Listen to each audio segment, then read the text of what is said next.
Well, Big 12 Media Day has come and gone, and what do you know? Scott Frost is in the news, not because he's the new head coach of UCF and he said great things about UCF, but Nebraska is back in the news. We are going to get to it all. Everybody, welcome back to Charge On. As always, I am your host, Sean Green. Thank you so much for tuning in. Episode 199. We are a week away from all of the great news that is coming to the channel. We are really excited about it. We are pumped. Nick, episode 199, I would have told you a couple years ago that does sound crazy. And I'm actually glad we have to talk about this. Like we said, we're going to talk about the Big 12 Media Days, but I'll be honest, I was expecting to have to talk about other things that were said, not Lincoln, Nebraska, and Scott Frost's old team. But how you doing? And were you as shocked as I was to see how much this blew up? No, not one bit at all.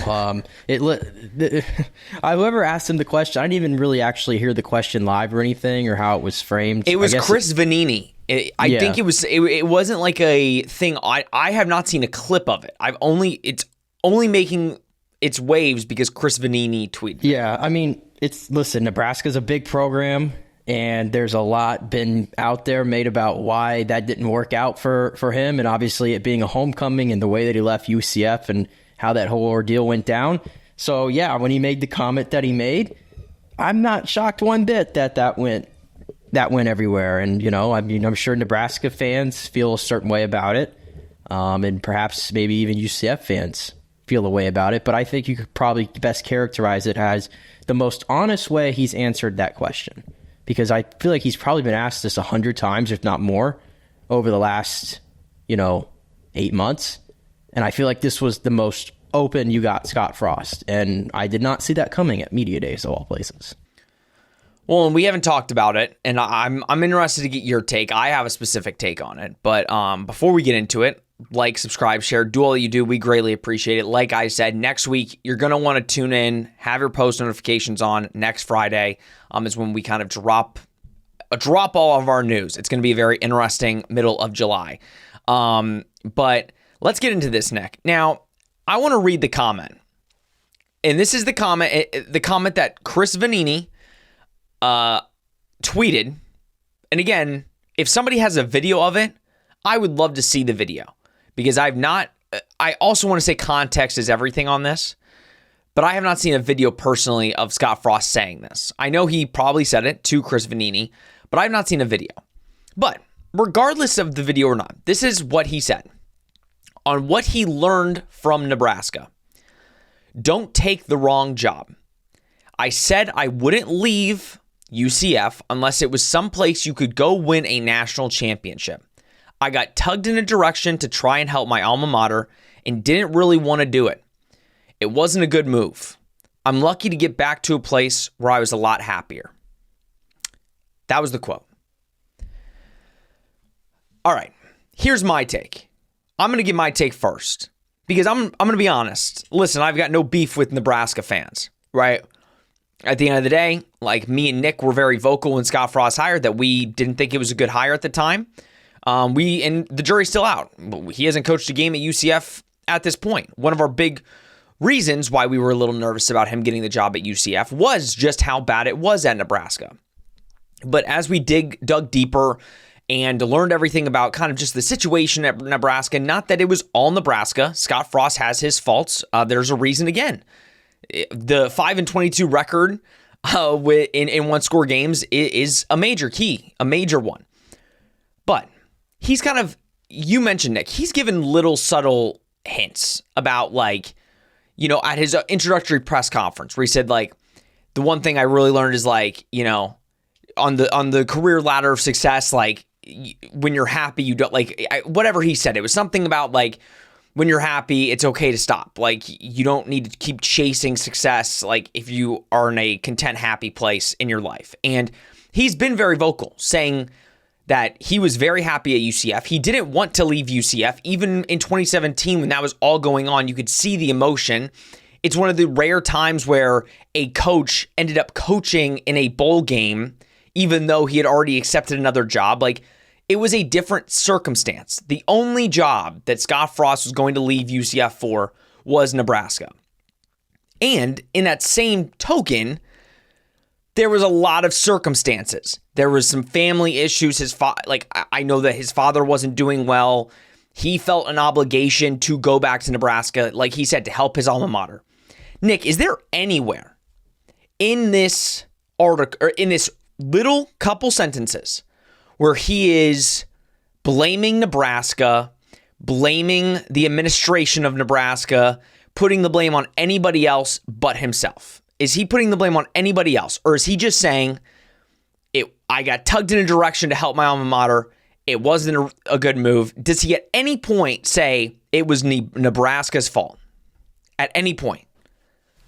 No, he does not. In fact, he actually said he would not leave unless it was someplace you could win a national championship, which clearly he was talking about Nebraska in this case.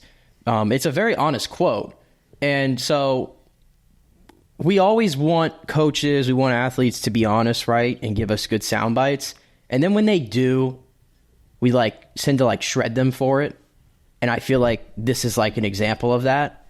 And so on one hand, I mean, the way I'll put it this way, the way I read this, and he kind of says it too, it's he walked on water at Nebraska, and when he had all the success at UCF and he became one of the hottest commodities, that head coaching cycle, and Nebraska comes calling, there is a lot of pressure to take that job. And how do you turn that down, that job? I'm pretty sure we were probably saying that at the time. I think that's part of the reason why a lot of UCF fans still love him to this day, because I think everybody was like, we get it. I don't know how many UCF fans were really outraged that Scott Frost left, because I think everybody to a man would say, I get it. But it sounds like, we maybe discounted just how much he loved UCF. And it's almost hard to believe because it was only 2 years. It wasn't like he was there for 10 years or 15, 20, 30 years. He was there for 2 years. And like you mentioned, that moment there on the sideline after that AAC championship game,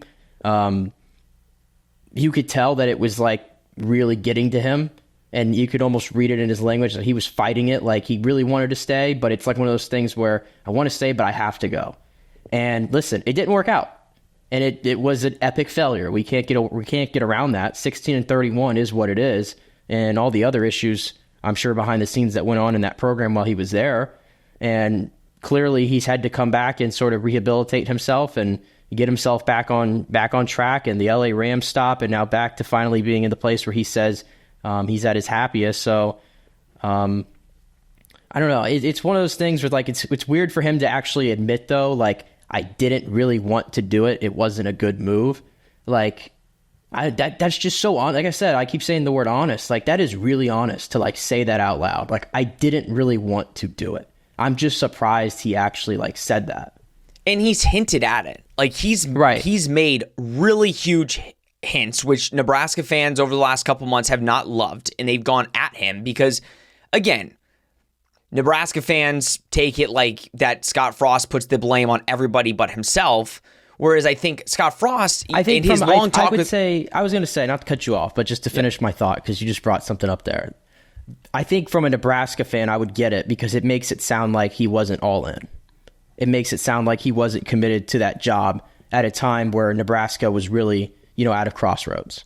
Or that he's putting that there's not really an excuse for a 5-22 record in one-score games. You're blaming it those are winnable games, but you went 5-22 in those one-score games. So you're saying, I didn't really want to take this job, it wasn't the right fit, blah, blah, blah, but you're almost blaming that for your shortcomings, which I understand where they're coming from, and I want you to continue your thought, but it's at the same time, it's nothing that he is saying that he is putting the blame on everybody but himself. All he is specifically saying, and he has said, this isn't the first time he said that it wasn't the right move. But it was something he felt like he had to do.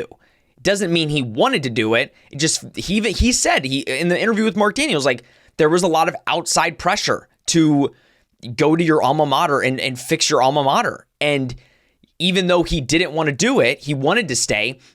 People keep forgetting that the Florida Gators during that season were interested in Scott Frost. there was a lot of reputable rumors that Florida wanted to hire Scott Frost that offseason, and he was not interested at all. People forget that. The only job that he was interested in or would have strongly considered was Nebraska for all of the reasons we've said. But at the same time, you can't look at it now like Scott Frost is, throwing Nebraska under the bus. He's blaming everybody but himself. Nowhere in the quotes that he has said, nowhere in any time he's talked about it, does it read to me he's blaming everybody but himself. What it screams to me, and Nick, I'll get your take on this final take, but it's like, what it screams to me is, man, loved Orlando. He wanted to be here. There was a lot of family dynamic, a lot of public dynamics going on in that time to go to your alma mater. He took the job, even though it wasn't fully in his heart that he wanted the job. It was a dumpster fire. There was a lot of stuff during his time there that was a dumpster fire, and ultimately it didn't work out. But in his reflection, he keeps telling himself that, yeah, I should, at the end of the day, I didn't want to take the job. I wanted to stay. I don't see that. It's frustrating to me because I don't like that people are just going in on him for not. If he were to come out and say the administration was bad, I didn't have any good relationship. It's part of it's. I get it's part of sport. I understand sports, that. It's college football. We're talking about Nebraska, and this has been a long time now that Nebraska has not been at their best. So I get the outrage. I don't think they want to hear anything Scott Frost says, and it's the same way that a Florida State fan doesn't want to hear anything that Willie Taggart has to say, went to go coach at the team that he loved growing up and everything. And how did that work out? And there's countless of other examples of this too. It didn't work out, man. It just didn't work out. We shouldn't ignore it. What we can't do is ignore it and say, no, it happened and that's unfortunate. And, it is what it is, but it doesn't say anything about me as a coach or anything. We can't do that. We have to be realistic. We have to be honest with ourselves here. But I think Scott Frost, I applaud him because I think ever since he's gotten here, he's been really honest about it.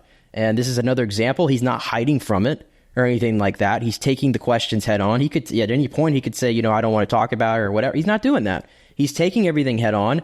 And I think the way he speaks about UCF is just another reminder to me personally, again, as someone who did not grow up in Orlando like you did, and did not go to school at UCF during the time that he was there. It's another reminder to me of why he is so beloved. When you hear him talk about his alma mater, and then you hear the way he talks about UCF, and then you get the word happier. So in a way to almost look at it, you almost it's like the run through a wall type thing, if Scott's doing it, I'm going to do it with him because he loves this university, right? I see now, or I shouldn't say I see now because I've known it, but it's another reminder to me why he's so beloved here. I got tugged in a direction to help my alma mater and didn't really want to do it. It wasn't a good move. Obviously, he went 16-31. Obviously, it wasn't a good move. I'm lucky to get back to a place where I was a lot happier. That's the quote. Take it for what you want to take it as. But yeah, we're not going to discount the time in Nebraska, especially in his tenure now at UCF. But I think you can strongly suggest that if he has success now at UCF in this second, time, that it was just a bad situation. And we'll see. In due time, we will find that out. But he did say a couple other things, Nick. I want to get to a couple other things before we not close the episode out. But there was a couple other quotes that he talks about the actual UCF football season, something that we care about and not... Oh, the team, right. Yeah, the actual team, yeah. The 70 and new I'll players, be honest. Yes. Yeah, I'll be honest. It's kind of the same quotes that we've gotten for the past 8 months. We need to get ready for football. I'm kind of sick and tired. It's the Gusisms. Not he's doing Gusisms, but it's like the coach speak, giving the same answer over and over again. I would say the quarterback comment was there was some more direct, direct focus there. We're going to give two before the quarterbacks, but how are we not going to talk about the quarterbacks first? Okay, screw it. We'll do the quarterbacks first. This is Scott Frost talking about the quarterbacks. He was asked about the quarterback competition and all that. This is what he had to say about the quarterbacks? Yeah, in spring, we saw a lot from all three of them that would lead us to believe they can be successful. I'll tell you the truth. I would go into the season with any one of the three and feel good that they can go win us games.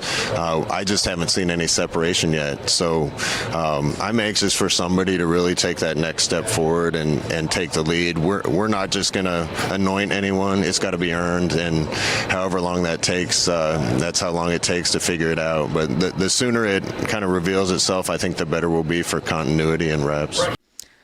I think we just told you guys that last week. So this is the first time that he's announcing it publicly, Nick, that nobody has kind of separated themselves to be the guy, but he's confident enough in any of the guys that are competing right now that if they were quarterback one, UCF can go win some football games. Yeah. I just haven't seen any separation yet. I'm anxious for somebody to really take that next step forward and take the lead. That's the quote right there. That's the quote. And of course, honestly, that whole entire graph, the whole we're not just going to anoint anyone. It's got to be earned, however long it takes. But sooner it reveals itself, better for continuity reps. So that whole graph right there is the gist, right? And, he actually used the word, separation, or what was it? Yeah, separation. Which is kind of what we talked about last week, where it felt like that nobody was separating themselves in this battle. I'm sorry, there's like a bug that has infiltrated me here in my office. Oh, jeez. Bothering me. Anyway, let me get back sorry on track for our here. audio listeners. Let me get back on track here. It's all good. But yeah, so either all three are just tearing it up during the off season, and that's why there's no separation. Or it's the flip side, right? It's the flip side of that. All three have not performed yet to the ability and the standard that he's looking for to say, okay, this is my starter. I would probably say it's the latter there. I think you probably would agree with that. And also we talked a little bit about, could this be a situation where they get into the first couple games and everybody plays? It sounds like based on the last part about continuity and reps, the sooner it reveals itself. He wants to get this wrapped up before the season starts. That's kind of how I read that. Yeah, and I'll be honest, like I listened to that too, where he says for continuity and reps, we want to obviously have one named sooner rather than later. But I'll be honest, Nick, the way that he was talking, like, doesn't scream to me that somebody's going to separate themselves in the first couple weeks of August. Like, I think it would take a quarterback to just be miles ahead of somebody in the first 2 weeks for him to be like, okay, we're anointing Taven Jackson or we're anointing Cam Fancher. Or we're not anointing anybody. No. And it seems like, listen, I'm going to stick to my guns. Again, we have no inside information on this. I do believe you will see two quarterbacks on opening night, regardless. Regardless if it's a close game or not. I think you will see two quarterbacks. And yeah, like, we talked about this a couple weeks ago or last week, how you have to feel good that Scott Frost is not just anointing a guy or giving the guy with the most money the QB1 status just because of that. Like, it might be helpful that he took his break in college football and then came back and said, no, like, ultimately, like, this is his last go at a head coaching job, which is crazy to say, but this is it. And he's going to go about the right way. He's not just going to give a guy a job because of money. And again, I think that's where last year you looked at him. We keep talking about it with the KJ situation.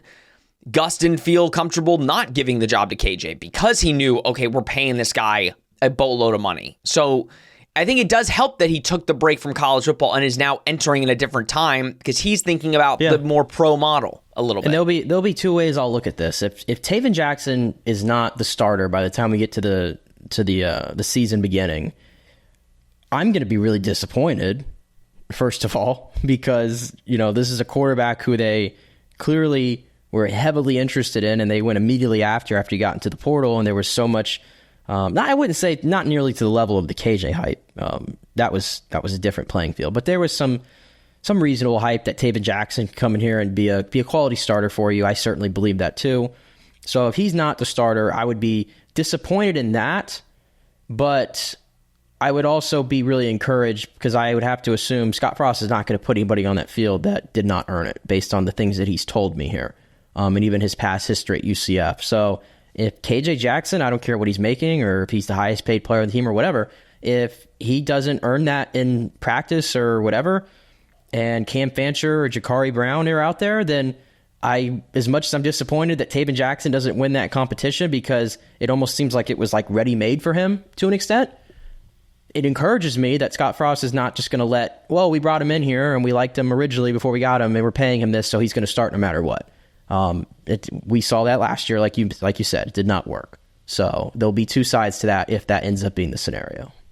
And I think you can put an asterisk. Like, if Taven Jackson doesn't start or doesn't play or whatever, at the end of the day, it was a brand new staff coming in. They had to very quickly figure out what guy they wanted to go after. And I think if you miss on this first one, I think you can give a little bit of grace. And that's coming from somebody that, again, like, wants to see success early. But I think you can give a little grace if they missed on this guy. You just can't miss moving forward. I don't want to see 4 quarterbacks. So. I also don't want to see 4 quarterbacks. I don't want to do quarterback, like showing up to the stadium every day and it's like, just playing quarterback and, trying to read body languages on the field before the game. Like, I'm good on that, but I'd rather just be up in the press box and like not have to like intently look down at which coach is talking to which quarterback. I love how like we could tell that, what was it last year? We knew that Dylan or EJ was Colson starting based on a pregame huddle when nobody else was in the stadium. Gotta love it. Crazy. That was what last year was. Nick had to get out of here, so I'm going to kind of go through the final 2 clips. This first one is Scott Frost talking about turning it around, turning the program around. I think it was a question by Andrew Cherico. Kind of talked about his first 2 years at UCF, and no one expected him to turn it around this quickly. Scott Frost kind of goes into a little bit of insight about how much more challenging it is this time, and then the team that he believes he has. Yeah, we had a lot of success probably earlier than we thought we would. My first stint at UCF, I think that'll be even bigger mountain to climb because of the level of football that's played in this league. I loved being in the American, but it wasn't the same level that of teams that we're going to be facing now.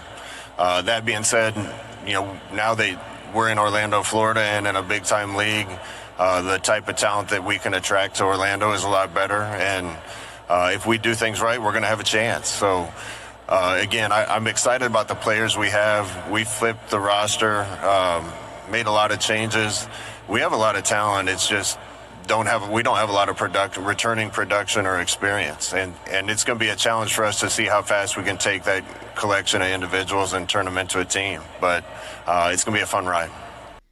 That has been the main question that he continues to put publicly is, we have a lot of talent, but the real question is how quickly are we going to be able to form a team? We're bringing in, I think he said like 60 or 70 new guys. That is, and he said we have athletes. Like, he's not worried about the talent that is on the roster. It's how quickly can the team come together. And I think you saw that back when he was here in 2016, 2017. Like, the team was pretty together. The transfer portal wasn't like it is now. And I think it was easier to kind of turn around, number one, because they were in the American, but number two, because they were at such rock bottom that there was nowhere to go but up. And it was really about building the foundation. Here, it's similar, but very different. You're in a Power 4 conference. You're not at rock bottom, but you're also not in a good spot because most of your roster left. So I think for Scott Frost, he made it very clear. And he's been very clear. I think when I see the roster and I see the potential talent, for me, that's why I keep saying I think 6-6 is really attainable. Because I do think the talent is not getting really looked at in the national aspect. I think people are just like, there's 70 new players, which is correct. There are a lot of new players, a lot of new faces. But from everything I've heard, I believe that this roster specifically has really done a good job of bonding together. You're really going to see it in August. Like, that's going to be where, did it all work? Did they create those bonds to become more of a team and to win some football games? But I think there is a little bit of trepidation to say, like, listen, there was a lot working. We didn't expect to have the success that we had in 2017 so quickly, but we believe we're here in Orlando, recruiting wise, all that stuff. it kind of changes the outlook. But the goal or the challenge is a lot harder this time around than it was back then. Closing out with one more clip. And this I kind of wanted to just show you because he got a question about the biggest thing he has learned that will help him now, that he's implemented now. And it's a similar question that he got about what the biggest thing he learned. What was the Chris Vanini question? On what he learned from Nebraska. So it was a specific Nebraska question. But I mean, this is the biggest thing that he learned and is going to implement this time around. So I wanted to play that just because I think for Nebraska fans, it's showing he's not talking about like Nebraska all the time. And also, I think it was a good UCF answer about what he's kind of bringing to the role now. I think all experience, good and bad, gives you wisdom and new perspective. Biggest thing I've learned, probably you can't do anything alone. And the family at UCF, the way they've treated us the first time, the way they're continuing to treat us, my wife and I are so happy there. And we were looking forward to getting back there and planting roots and helping bring our kids up and raise our kids in Orlando. But knowing that you can't do anything yourself, I'm really excited about the group of guys that we brought together on the coaching staff. The people in the building and administration and coaching, and it takes a group and it takes a team, and I'm really excited about the people that I've surrounded myself with.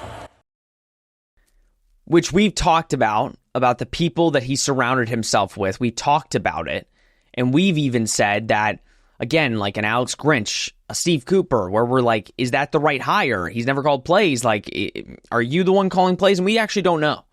I think we'll find that out next month if Cooper's going to call plays or if Scott's going to call plays. I think it's about his happiness and learning that I think maybe, especially going with the Rams and seeing Sean McVay's staff and how collaborative it is, he probably learned that he doesn't need to be. It does take a village. It takes a unit of guys to achieve something. And maybe at Nebraska, that wasn't the case. Maybe at Nebraska, he felt like he had to stretch himself too thin and go balls to the wall and try to do everything himself. Maybe that was an issue. But I think the way he talks about UCF, and he's continued to talk about UCF, is we love it here. My family loves it here. The people there treat me really well. I love it here, and we're trying to get them back on track. And I think for all sides, the goal should just be hopefully that Scott Frost is happy, and hopefully his happiness, gets UCF to where they want to be. And I am really, really excited for the season. I need the season to be here tomorrow because, like I said on the last couple episodes, I need some football. I need some football bad. Thank you guys so much for tuning in. As always, please like, subscribe, comment, share, do what you do. We greatly, greatly appreciate it. Like I said, I think I've said it, this is now third time. Next week, episode 200. It's going to be an unconventional episode, right? We're not really going to talk a lot of UCF football specifics. Kind of going to go down memory lane for a little bit, but there's a lot of information that we're going to give you. A lot of stuff. Finally, I'm kind of done hyping it up. I'm ready to just release all of this stuff. We've been hard at work, like I've said, so you're going to get a lot of stuff next Friday. So please be on the lookout. Please be ready. Subscribe here. Check out the channel memberships because we've kind of updated those early. So if you check out the channel memberships now, you'll be able to see maybe some ideas of what might be coming. It doesn't scratch the surface, but if you want some ideas, I would check that. All right, everybody. Thank you so much. This has been episode 199, episode 200 coming next week. This has been Charge On. We will see you next week.